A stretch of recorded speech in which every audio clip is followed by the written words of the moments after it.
Tiago e Vitor, Bolsa de Valores no Brasil hoje. Tem muita gente falando que nós estamos num momento histórico com grandes oportunidades.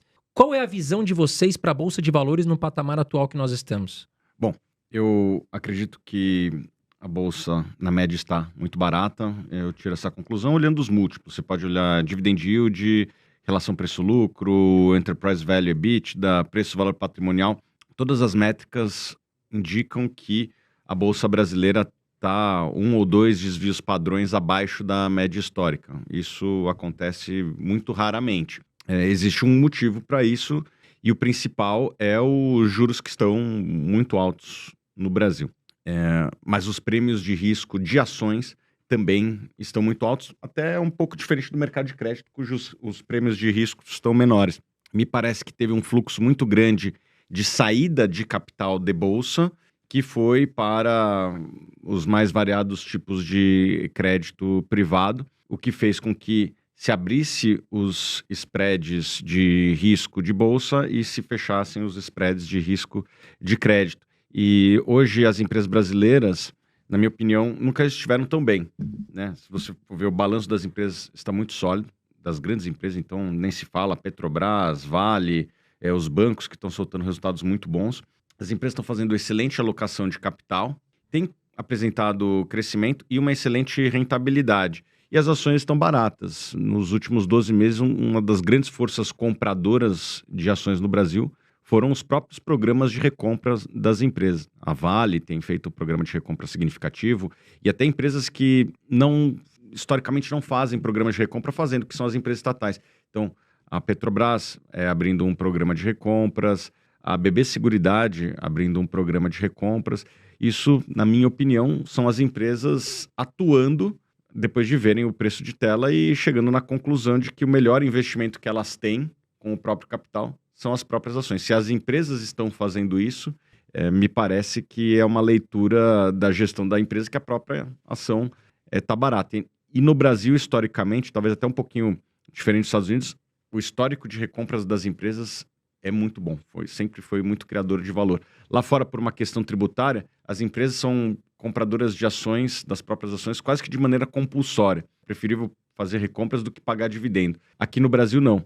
O dividendo é isento, então raramente as empresas fazem programas de recompra. Quando fazem, é porque a própria gestão acredita que está barata e o índice de assertividade é muito alto nos programas de recompra. Então, esse é o resumo. As ações estão baratas. O que seria um trigger para valorizar? Eu acho que é o governo sinalizando uma responsabilidade fiscal maior.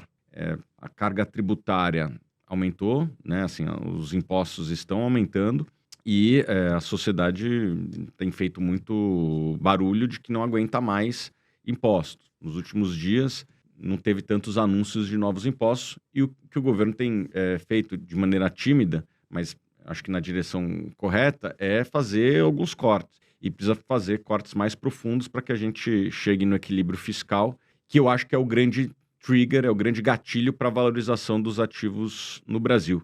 Enquanto isso, existe o dividend yield, existe as recompras. Então, o carrego de ações do Brasil é muito positivo pelo dividend yield. Então, não precisa melhorar para que você ganhe dinheiro. Basta que os múltiplos não se comprimam mais, lembrando que já estão muito comprimidos. Então, essa é a minha leitura.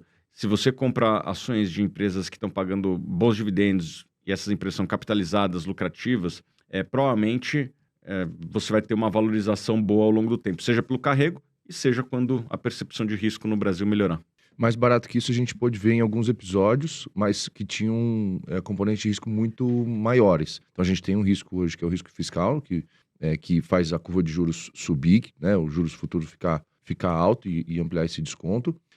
Mas outros eventos que levaram a bolsa a ficar mais barata do que estão no mesmo nível foram eventos de pandemia, foram 2015 com 3 anos de PIB para baixo, então as empresas estavam mais alavancadas, estavam menos preparadas do que estão hoje, e o PIB caindo 3 anos seguidos, você vai destruindo valor, você vai destruindo, de fato, volume de vendas das empresas, destrói o valor das empresas. Então a gente não está nesse... E 2008, né, para pegar 3 eventos aqui, pandemia, 2015 e 2008. Hoje não tem pandemia, não tem crise financeira americana lá nos Estados Unidos, a sinalização de que o juro vai começar a cair, né? Então, o cenário de risco não justifica os preços baratos dos papéis hoje. E eu vou estender isso, você fez pergunta de bolsa, vou estender um pouquinho para fundo imobiliário.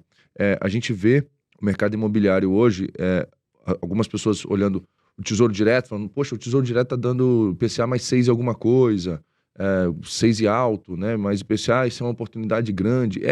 De fato é uma taxa alta. Mas quando você olha os fundos imobiliários de crédito, os FIAGROS, os FIINFRA, eles estão conseguindo entregar 3,5% a mais do que o Tesouro Direto e de forma isenta. Então, se você tem um Tesouro Direto IPCA mais 6, 6,5%, você tem fundos imobiliários IPCA mais 9,5%, 10%. Né? E a isenção do fundo imobiliário, ela é total no sentido da totalidade da renda.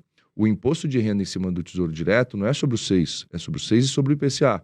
Então, vamos estimar o IPCA de 4% com mais 6%, só para fazer uma conta fácil aqui, vai dar uns 10% de juros, né, nominais. 15% de imposto, estou admitindo que a pessoa vai conseguir segurar 2 anos. Né? 15% de imposto vai tirar 1,5% de imposto de renda. Então, ela vai ficar com o IPCA mais 6 menos 1,5%.